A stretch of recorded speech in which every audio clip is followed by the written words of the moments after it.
Hi hello welcome back to my channel వన్గోల రమ. అందరూ ఎలా ఉన్నారండి? బాగున్నారు. నేనైతే చాలా బాగున్నాను.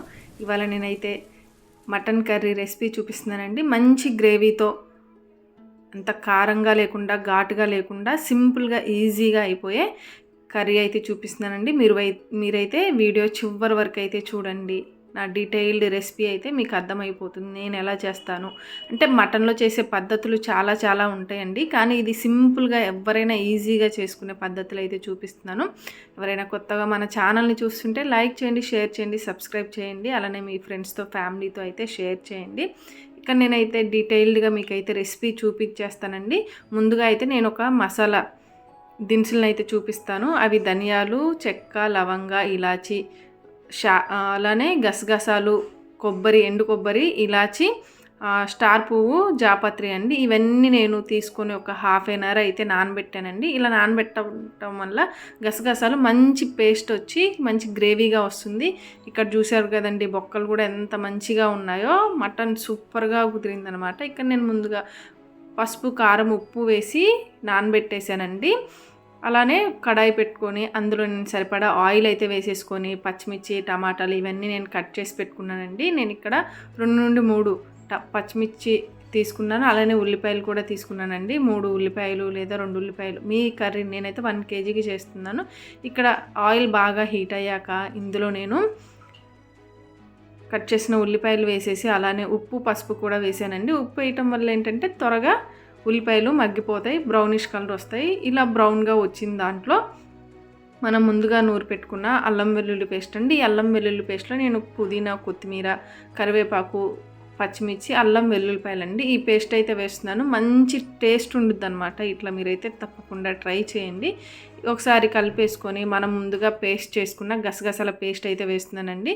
మీకు చెప్పినట్టుగా నేను ముందుగా చెప్పినట్టుగా చెక్క, లవంగ, ధనియాలు, ఇవన్నీ, కొబ్బరి, గసగసాలు ఇవన్నీ వేసాను కదా. ఇవన్నీ వేసిన పేస్ట్ అయితే నేను 2 నుండి 3 స్పూన్ల వరకు వేసుకున్నానండి. ఇలా వేయటం వల్ల మంచి గ్రేవీ వస్తుంది. తినేటప్పుడు చాలా కమ్మగా ఉంటుంది. మటన్ కూడా త్వరగా మంచిగా కుక్ అవుతుందండి. ఇది ఒక 2-3 నిమిషాలు వేయించుకొని, హై ఫ్లేమ్లో పెట్టి వేయించుకొని పచ్చివాసన పోయాక మనం ముందుగా కట్ చేసుకున్న 2 లేదా 3 టమాటాలు అయితే వేసానండి. మీ మటన్ని క్వాంటిటీని బట్టి మీరైతే చేయండి. నేను 1 kgకి చేస్తున్నానండి. ఇలా మూత పెట్టేసి ఒక 5 నిమిషాలు మీడియం ఫ్లేమ్లో మగ్గనిచ్చండి. టమాటాలు బాగా మగ్గిపోయి ఉడికాక కొంచెం కరివేపాకు, అలానే మనం ముందుగా మ్యాగ్నేట్ చేసి పెట్టుకున్న మటన్ అయితే వేసేద్దామండి. ఈ మటన్ నేను చెప్పాను కదా, ఉప్పు, పసుపు, కారము, కొంచెం ఆయిల్ ఇవన్నీ వేసి మ్యాగ్నేట్ చేసి పక్కన పెట్టేసానండి. అదంతా ఒకసారి వేసుకొని బాగా గ్రేవీ అంతా దీనికి పట్టేంత వరకు కలిపేసుకొని, అలానే ఇక్కడే కారం కూడా అడ్జస్ట్ చేసేసుకోండి. ఎందుకంటే మటన్లో నుండి వాటర్ వచ్చేస్తాయి. కారం ఇప్పుడు వేసేసుకుంటే ఆ కారము, ఉప్పు ఇవన్నీ మనకి చికెన్లో, మటన్కి బాగా పట్టి మంచి టేస్ట్ ఉంటుందండి. మీరు కారాన్ని మీరు తినేదాన్ని బట్టి అడ్జస్ట్ చేసుకోండి. ఇలా కలిపేసాక మూత పెట్టేసి మరో 10 నుండి 20 నిమిషాలు ఖచ్చితంగా మీడియం ఫ్లేమ్లో ఉడకాలండి. మధ్యలో కలుపుతూ ఉండండి, అడుగంటకుండా మీడియం ఫ్లేమ్ పెట్టుకొని మధ్యలో కలుపుతూ. చూసారు కదండి, నేనైతే ఒక్క చుక్క వాటర్ అయితే యాడ్ చేయలేదు, మటన్లో నుండి వచ్చాయి. ఇప్పుడు నేను ఒక గ్లాసు వాటర్ అయితే యాడ్ చేస్తున్నానండి. ఇలా యాడ్ చేయటం వల్ల మంచి గ్రేవీ వస్తుంది. మటన్ కూడా అడుగంటకుండా మంచిగా ఫైన్గా ఉడుకుతుందనమాట. కుక్కర్లో చేసుకునే వాళ్ళు సేమ్ ప్రాసెస్ అండి. అన్నీ కలిపేసి పెట్టుకున్న 5-6 నిమిషాలు, 5-6 విజిల్లు వచ్చేంత వరకు ఉడికించాలండి. ఇక్కడ నేను మూత పెట్టి మరో 10-15 నిమిషాలు ఉడికించానండి. కుక్కర్లో కూడా సేమ్ ప్రాసెసేనండి. ఒక 5 నుండి 7 విజిల్లు వస్తే మనకి కర్రీ కూడా కుక్కర్లో ఈజీగా అయిపోతుంది. మనం తీసుకునే మటన్ని బట్టే ఉంటుందన్నమాట. ఇక్కడ నేను కొంచెం కొత్తిమీర, అలానే కసూరి మేతి అండి, ఖచ్చితంగా కసూరి మేతి అయితే వేయండి. మంచి టేస్ట్ ఉంటుందన్నమాట. ఆ స్మెల్ కూడా, అరోమా సూపర్గా ఉంటుంది. చూసారు కదా ఎంతో రుచిగా, ఎంత కమ్మగా ఉందంటే అంత కమ్మగా, ఎంత డెలిషియస్గా ఉందో.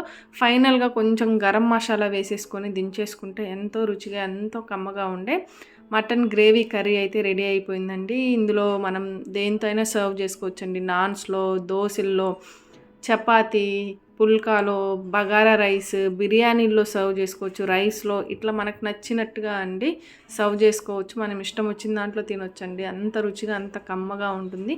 మీరైతే తప్పకుండా ట్రై చేయండి. మీకు ఎలా కుదిరిందో కమెంట్ చేయండి. ఇంకా ఆలస్యం ఎందుకండి, ట్రై చేసి మీతో, మీ ఫ్యామిలీతో, మీ ఫ్యామిలీ ఫ్రెండ్స్తో అందరితో ఈ వీడియో అయితే షేర్ చేయండి. తప్పకుండా అయితే లైక్ చేయటం మర్చిపోకండి. మీకు గనక నచ్చినట్టయితే వీడియో తప్పకుండా లైక్ చేసి మీ విలువైన కమెంట్స్ని అయితే కింద కమెంట్ బాక్స్లో తెలపండి. థ్యాంక్ యూ ఫర్ వాచింగ్ అండి. ఎంతోమంది నన్ను బాగా ఆదరిస్తున్నారు, దాన్ని బట్టి అందరికీ కృతజ్ఞతలు. Thank you so much.